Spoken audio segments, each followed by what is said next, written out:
SIR के बाद मतदाता सूची पुनरीक्षण में बड़ा खुलासा। पन्ना में हजारों नाम कटने की झूठी शिकायतें, मुस्लिम वर्ग को बनाया गया निशाना। खबरों के प्रायोजक है आयांस फिजियोथेरेपी सेंटर, जहां होगी कपिंग थेरेपी, नीडलिंग थेरेपी, हिजामा थेरेपी व अन्य मांसपेशियों में होने वाले दर्द की फिजियोथेरेपी। पता आरएसएस कार्यालय के सामने, बेनीसागर तालाब के ऊपर, पन्ना जिले में सर्वे के बाद चल रहे मतदाता सूची गहन पुनरीक्षण एसआईआर के दौरान दावे आपत्ति प्रक्रिया में बड़ा मामला सामने आया। जिले में हजारों मतदाताओं के नाम काटने को लेकर शिकायतें दर्ज कराई गईं, जिनमें बड़ी संख्या में शिकायतें झूठी और भ्रामक पाई गईं। जांच के दौरान यह भी सामने आया कि एक विशेष मुस्लिम जाति वर्ग को टारगेट कर योजनाबद्ध तरीके से नाम कटवाने के आवेदन दिए गए, जिन्होंने शासन से 40 साल की नौकरी की और उनकी पैदाइश भी पन्ना जिले की है। ऐसे कई लोगों की शिकायतें की गई हैं, उनके नाम काटने के आवेदन भी प्राप्त हुए हैं। जब हमने इस खबर की तह तक जाना चाहा और आखिरकार पता किया कि इन सब के पीछे कौन है, तो हमें जिस शिकायतकर्ता के नाम से शिकायत की गई थी उससे बात की तो पता चला कि वह पन्ना के अजयगढ़ का रहने वाला है।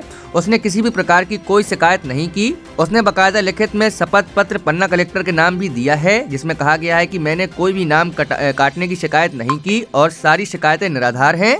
अधिकारियों को संदेह होने पर जब इन मामलों की गहन जांच की गई तो कई शिकायतें तथ्यों से परे और गलत पाई गईं। प्रशासन के अनुसार जिले में करीब 9000 लोगों के नाम मतदाता सूची से हटाने के आवेदन प्राप्त हुए थे, जिनमें 90% से ऊपर मुस्लिम हैं।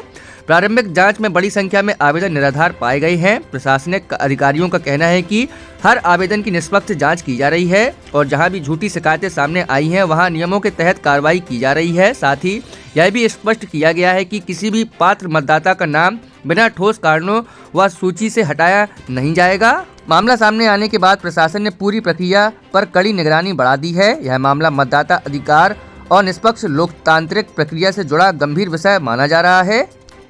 हम पन्ना मोहल्ला रानीगंज के पुराने पुश्तैनी निवासी हैं।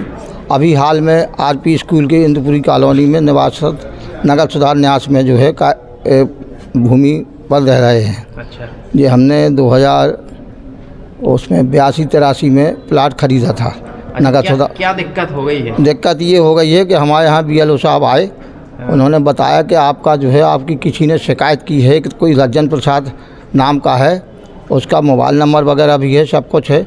उनने बताया कि जी आपका जो है एसआईआर सर्वे में उन्होंने गलत शिकायत की कि आप जो है भारतीय नागरिक नहीं हैं। और जो कि मैंने शासन की 42 साल 7 माह स्वास्थ्य विभाग में रहकर सेवा की है। अब मैं रिटायर हो गया हूँ। इस टाइप की ये जातिगत व्यक्तिगत तौर पे, ये सामाजिक तौर पे ये परेशान किया जा रहा है मुस्लिम समाज को, ये गलत है। अच्छा। शासन इस तरीका का न्याय करती है तो इसे झूठा मानो और इसके ऊपर कड़ी कार्रवाई की जाए। चाहे में मुस्लिम समुदाय के लोगों के खिलाफ शिकायत आई है कि वो यहाँ के निवासी नहीं है, क्या जांच करेंगे और क्या कार्रवाई? नहीं, कुछ आवेदकों द्वारा से कुछ बल्क में आवेदन दिए हैं। अब वो किस समाज के हैं क्या है ये तो आइडिया नहीं है, लेकिन हम लोगों ने बीएलओ को उन आवेदनों को भेजेंगे, यदि जांच करेंगे उन आवेदनों पे और यदि नियमानुसार वो कार्रवाई हम लोग करेंगे। जी सर, जैसे एसआईआर हुआ है तो ये चीज़ें तो क्लियर हो गई। बीएलओ ने जो मतदाता सूची का प्रकाशन हुआ है वो तो माने उसमें जांच करके ही हुआ है, तो उसके बाद हजारों लोगों के इस तरीके से नाम आना, तो इसको किस तरीके से देखते हैं? नहीं, एसआईआर के दौरान हमारे जो बीएलओ ने है जो मैपिंग किया है 2003 के मतदाताओं से, जिनका नाम था 2003 में, उनके परिवार का नाम था, उससे मैप किए हैं, तो मैपिंग तो हो गई है।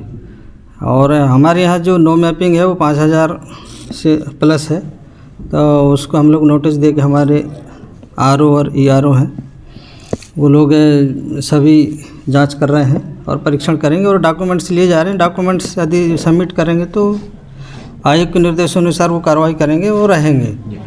और डॉक्यूमेंट्स अनिवार्य हैं, जो 13 डॉक्यूमेंट्स उनमें से एक डॉक्यूमेंट ज़रूरी है। कोई ऐसा है क्या सर अपने यहाँ मामला कि वो भारत के नागरिक नहीं है? नहीं, ऐसा तो नहीं आया कुछ भी, और ऐसी स्थिति भी नहीं होना चाहिए मेरे सर। अंदाज से। जो फर्जी शिकायतें की जा रही हैं इन पे क्या कार्रवाई की जाएगी?